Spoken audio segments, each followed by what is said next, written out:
One of the things that I've grown to love the most about what I do over the years is the podcasts. People are the centre of all of the businesses that we've built, and I love being someone that represents that dimension of the media industry, an industry where so much has changed over the last few years, and it's been so tough for a lot of people, but at the same time there are still sparks, ignition moments of creativity and passion that are usually and almost always bought from the people within the industry. Today's podcast is with somebody that absolutely personifies that. The story of his life that he tells in the podcast, the way he talks about building his productions as a business and how incredibly innovative John has been, will demonstrate to you exactly what I'm talking about, and hopefully you'll feel the proximity to why I'm so passionate about this. John Aguilar is the producer of a production called The Final Pitch. It's been very successful in the Philippines, and this year he brought it to the UAE, to Dubai. The Final Pitch Dubai has been taken by OSN and will screen at the end of the year. And this is my Walk and Talk podcast with John Aguilar. Welcome to this episode of the OTTRED Spotlight podcast. I've got my friend and the producer of The Final Pitch with me. We're going for a walk and talk, and we're going to be talking about the story of John and his wife Monica coming to Dubai, what it's been like to pull the whole production together. And I was a person that was at the finale, so we'll be talking about that and the story behind the story. John, welcome to the OTTRED Spotlight podcast, dude. Thanks, man. It's an unusual format. I love this walking. The walk and talk. The walk and talk. We've started doing this a lot more recently. People love it, you know. It's brilliant. Yeah. I love it. It's so you, man. I mean, even the way we met, it wasn't planned at all. Yeah. Very spontaneous, and that's the way I like to do things, John. I love it. I love it, man. So look, let's tell your story, because that was what arrested me when we first met each other. You are somebody that is a creative. You've had to get your head around the commercial side of productions. You lead teams, you spot opportunities. How would you describe yourself? What are you, John? That's a very good question. I think a little bit more than 10 years ago, I took my master's in entrepreneurship. Okay. And my professor that time, who was like the guru of gurus in the Masters of Entrepreneurship program, back in Manila, I was trying to make sense of what I was really as an entrepreneur, because that time I had a real estate show. Yeah. So I want to talk about that as well. That real estate show was quite interesting because I had a real estate show, I didn't really have any experience in real estate, but because a lot of our clients were paying us in tiles, bathroom fixtures. That's crazy. You know, I thought, okay, you know, instead of saying no to these advertisers who couldn't pay cash, why not let's accept these ex-deal barter items and actually start building homes. So we started building concept homes on the show. I built my first home, project first home in that show, Philippine Realty TV. Subsequently built a green home, a flood adaptive home, a smart home. So a lot of crazy things. So let's things. just get this straight, John. Your entrepreneurial latitude allowed you to see the fact, the reality, that if you wanted to finance the production of this show, the people who wanted to advertise their products on it didn't have the capital to pay you in cash. Mm-hmm. So they paid you in products, and you built homes and then sold those homes and lived in them. Yes. The one advertiser though that could pay us in cash was the bank. Okay. So the thing is, I didn't have money to build homes, so I asked the bank, okay, can you lend me money? Can you loan me money and pay me an advertising fee so that I could have you as my bank when I build my home? So because the bank had money, I could bankroll the project. So that's kind of how, it's a bit crazy. Super crazy. That's why I love it. That's why I like you, John. That's why I like you, buddy. And that was, you've done 19 seasons of that now, yeah? Correct. I mean, how's that been? What have you learned? What's the journey from that production that led you to The Final Pitch? I hope you're enjoying the podcast. Look, the brand elevation that this podcast over the last 5 seasons has brought for OTTRED, my brand, and in this season, sponsors as well, is something that I want to make available to you. If you're enjoying this podcast and you'd like to get this section of the next season to elevate your own brand, then please reach out to me. I think the biggest learning for me is that when I enter a specific industry, I know that I definitely won't know anything about it, but I'm always open to having a beginner's mindset, right? Because I think the problem sometimes with knowing so much about an industry is that you know how things work. Yeah. But when you're naive and a little bit crazy, like how I approach the business, it opens up the business models of what we do to something beyond what is traditionally accepted in media, right? Because media usually, you would get advertisers, they would have spots, but we've kind of turned things around and actually created multiple avenues for us to be able to work with different people and different organizations. So, yeah. Here's an interesting question for you. Would you say that you're a media guy? Because I think you approach things like an entrepreneur. Right. So going back to what my professor at that time told me, and he told this class that he was teaching years ago, this was years after I graduated from that course, he actually made my business or who I am into a case study. He said, John, and this was secondhand information. He's passed away already, but one of his students eventually told me, you know, when he discussed about you, he described you as you thought you were a TV producer, but you're actually an impresario. So I had to look up what that meant. So, and an impresario is basically someone whose talent is to put people together, put resources together, and create something that is a show, right? I think I might be an impresario. There you go, right? Yeah. I mean, I think that's why we relate so much to each other. Yeah. It's because the way we are able to come up with something, it's beyond us, right? Yeah. A movie that really struck me was The Greatest Showman. Okay, yeah. When I watched that movie, I was like, oh my God, I was almost in tears because that was me. That was like, I was P.T. Barnum. I was like, I had this crazy idea, got a bunch of people who collectively, I mean, individually were, you know, just regular people. But once we came together, we were able to do great things. That's super interesting, you know, just a quick anecdote to bounce off that one. That's what I've spotted with the OTTRED community. You know, there's no mandates, no one's told to do anything, there are no job titles. It just creates the space where people as a unit, no matter where they are on the planet or whatever their experience is, can get involved with whatever they want to do. And we create some amazing stuff in OTTRED, but no one asks anyone to do any of it. It's very community based, but you know, to have someone like you in the middle is like, because my exposure to you has only been the past couple of, I would even say, when did we meet? 3 weeks? 3 weeks, 4 weeks, a month? Something like that. When I got here to shoot.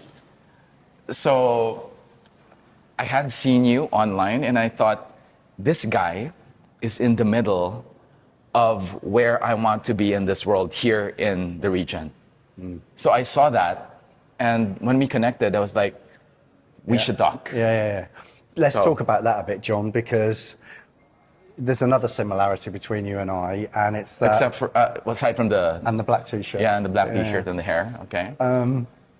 The kind of symbiosis at the heart of our success is that we both work with our wives. Yes. You know, and we both absolutely recognize how critical that is as the balance to the crazy dudes that we are, in terms of the women that they are, right? You and Monica, this show represented something more than just a show to you and Monica in your lives. Talk about that. Okay, so the final pitch was really inspired back in 2016 when Monica and I and the kids were watching Shark Tank in the Philippines. I think it was on Netflix that time. Okay. And right around that time, our kids were like in their early teens. And because we were watching Shark Tank, we got into these really interesting discussions about entrepreneurship, about putting up a business. And it just fascinated me how we were in the room together having these conversations with our kids. And a couple of months later, Monica and I were going, okay, we do have this real estate show that we've been doing for a while, but I think it's time to come up with something that is like maybe our version of Shark Tank, but in the Philippines, the country itself is not very entrepreneurial, right? So people were educated to get jobs, right? Not necessarily the entrepreneurial path is something that people would think about. So we thought, if we are to do something that is inspired by Shark Tank, it has to be something that would give more depth to the experience, to the journey. That's why, apart from the pitching component, which is just one component of the show, we introduce mentors.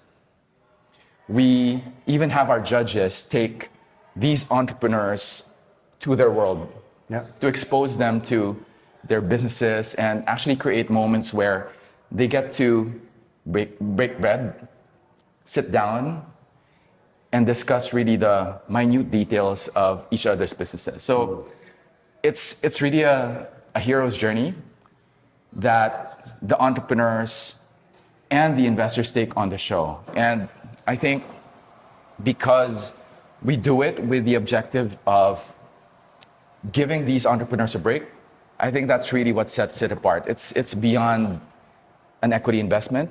It's beyond cash.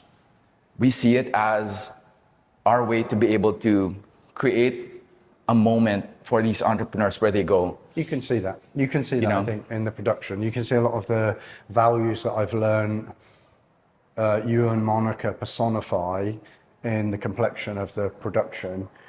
It's interesting, though, because in another dimension, the hotel that we're walking around the grounds of, a year ago, you were here. Yeah. This is, and now here we are. You're going to be leaving to head back soon. You've done the wrap. You've done the finale. I invited you to come and have this chat because I want to tell the story behind the story. And then you arrived and said, Chris, you know, this is the first place we stayed in a year ago. So now, the date now is July what? We're on the second week of July. Yeah. So we were here in this exact same hotel August last year because one of our judges in the Philippines, who was, his name's Su Lee, Hey Su, Chinese American, was our judge in the Philippines. He said, you know, I want to bring my entrepreneur picks to Dubai because I've done a lot of work there and I want them to see what's in Dubai. I want them to be able to experience Dubai. Yeah. So he actually introduced everyone to DTech, to DSO, and it was a great experience for our entrepreneurs in the Philippines. Yeah. And because we were here, we figured we've always wanted to expand.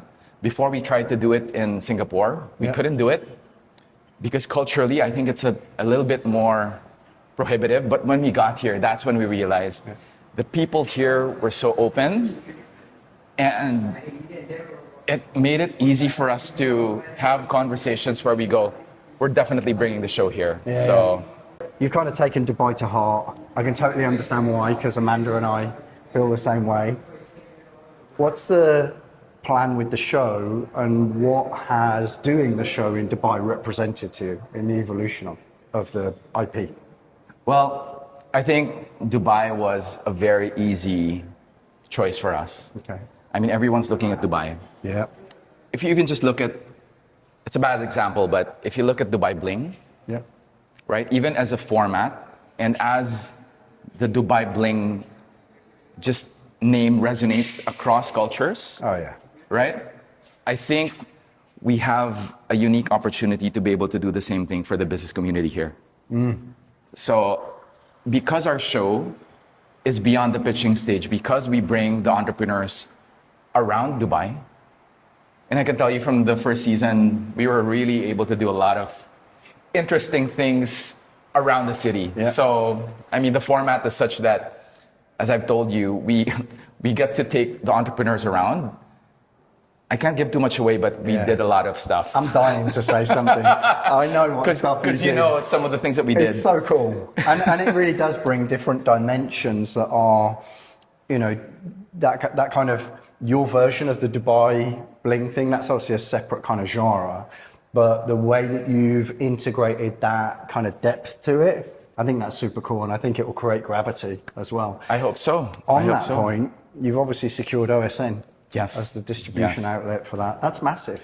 It is. That's awesome. It is. Congratulations, man. Thank you, thank you. I think OSN as a network was very interesting for us because if you take a look at the MENA region, I think to be able to have your show in a network or in a platform that automatically resonates with the right audience is critically important for us because of the fact that our show is in English.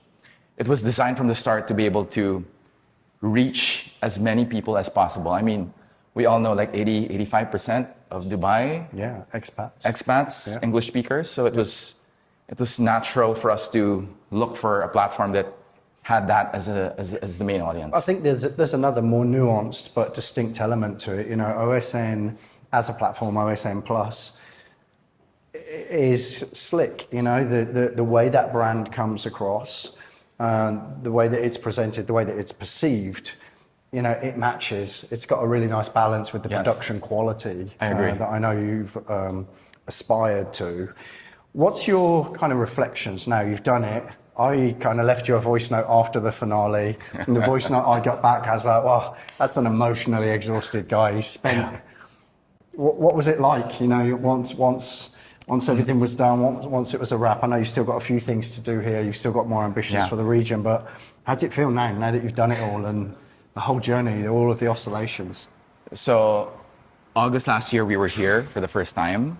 So it took 10 months and 7 trips for me to be able to produce a show. Okay. So within that period of time, I had to build my network from zero. I did not know anyone here, literally zero. You should have called me 11 months ago. I should have. We actually did. So speaking of our wives, so Monica, I think, was trying to set the moral of the story is next time you just call me. Exactly. So, but you know, things happen for a reason. Yeah. We're here now. And I think it's a great story and also a sort of, I think we've come full circle because when we were thinking about doing this last year, you know, we knew that we needed to meet the right people. And we knew it was going to take just a Herculean effort to get it done. Was it? It was. It meet the expectation? It was. Man, I'm telling you, it was really hard to get everything together. Not a lot of people see that because, you know, we usually don't talk about that, but I've talked to you about it. It was... This is what I want to tell. This is the story behind the story, man. Yeah. Like, you know, to people who look up to people like you who have a vision, that make productions, that manage to get it onto a platform through the constellation of influence and individuals that you know. Herculean's a great word because I think there's a lot of people that would go, I wouldn't even know where to start. Yeah. I'm telling you, it's adding one person at a time on LinkedIn, adding thousands eventually, getting rejection from, I mean, my show is called The Final Pitch, but really the initial pitch is me pitching the show to just everyone. Yeah. Right? Yeah. That's how I think I was able to get it done. It's kind of funny when you think of it like that. Yeah. And just having, I guess, a healthy perspective that I'm going to be talking to thousands, literally thousands of people. Yeah.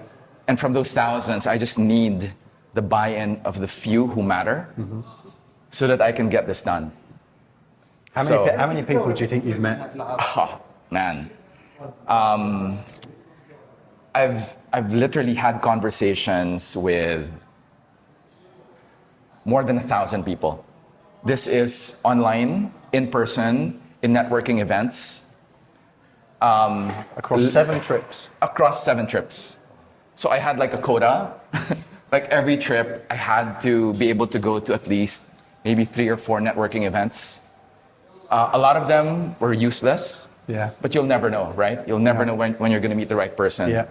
And this was in someone's home, in a yacht, in a big event. I was at Leap as well last year. So just really trying to leap, step. So all of these conferences, trying to see who are the right people that I should meet. And yeah, I think there's no substitute just for the grind and getting out there. Have you ever run a marathon? So I was a decathlete back in the day. Okay, so you know what an endurance event is like. The reason I asked the question is because I've run London Marathon twice, and it's not just about the event. It's about the discipline, the training, the months and months of hard work that go into it. I think when you've been a decathlete or you've done something like that, you appreciate that event that everyone sees is not just that event. That's the gravy. Yeah. Right? Is it a similar, when you reflect on that 7 months, 1,000 meetings, how many hours did you shoot for to get the show in the can? Oh, wow. We shot the series close to a month, a little over 3 weeks.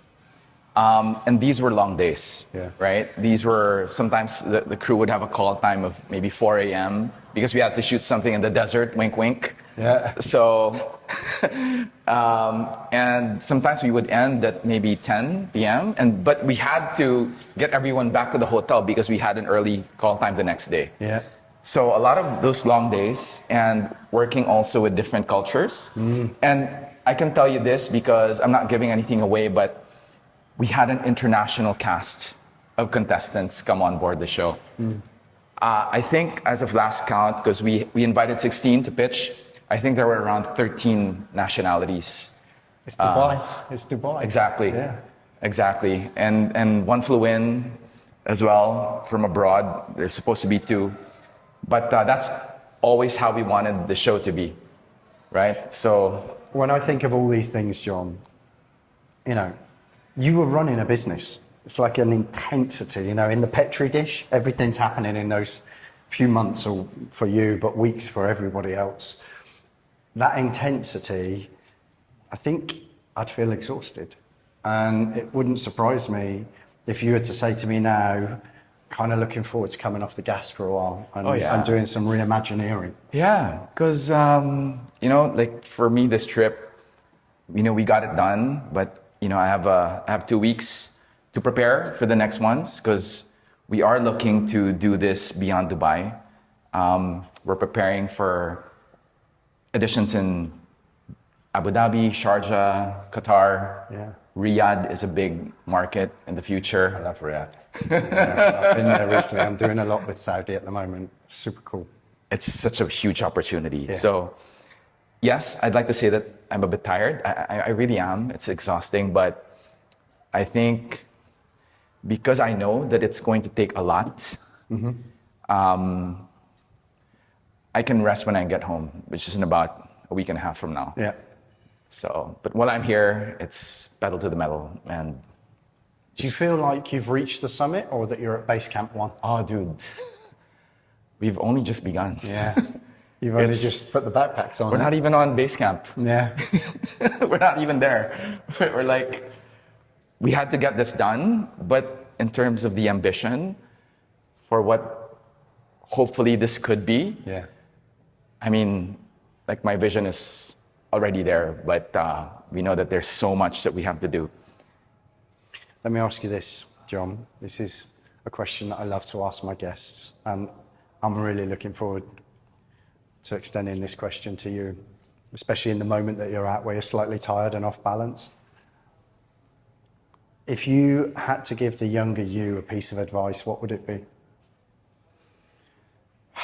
Okay. All right. I think if I could give my younger me advice, it would be to just cherish every moment that you could not give a fuck what happens the next day. This is true, Chris, that when I graduated from college at about 21, my life was like, up till 25, was like on its way up, right? Because I was doing what I loved. I would do adventure races. I would do all sorts of crazy things, right? So in my mind, every year was getting better. Until such a time when 25, I put up my company. So I became an entrepreneur, right? So I became an entrepreneur at 25. And the next 5 to 10 years were probably some of the most rewarding but also miserable years of my life. Yeah. Just because of the things that you have to do, sacrifice, and put up with as a business owner.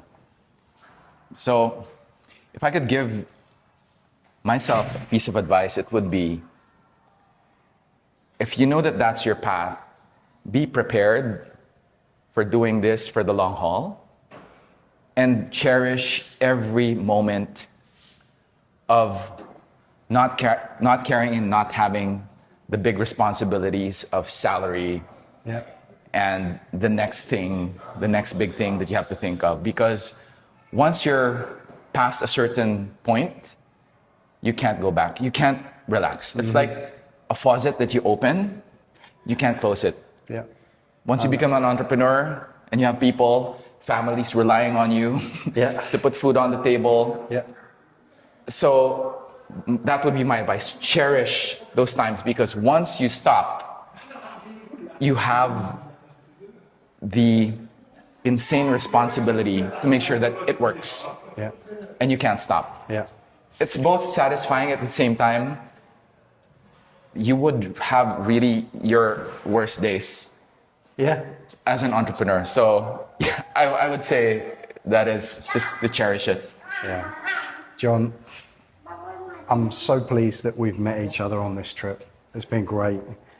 I'm really pleased to have been part of the fabric of the first Dubai production. And honestly, from my heart, I wish you and Monica all the best with everything that comes next. I'm sure it's going to be super exciting. I want you to turn to me if there's anything that I can do for you. I hope you will. I hope you know that already. But John Aguilar, it's been a pleasure having you in Dubai, man. And it's been a pleasure having you on this episode of the Spotlight Podcast. You know, Chris, first of all, I want to also thank you for who you are and what you do to this community.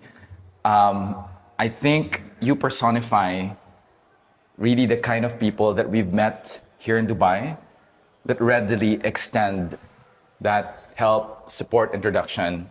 And we don't even know each other, man. Yeah. I mean, that's what I found in Dubai. We didn't know each other prior to this, but I think, and we knew this from the day that we first met in person, I think we're going to do a lot of great stuff together. So let's make it happen, dude. Let's make it happen.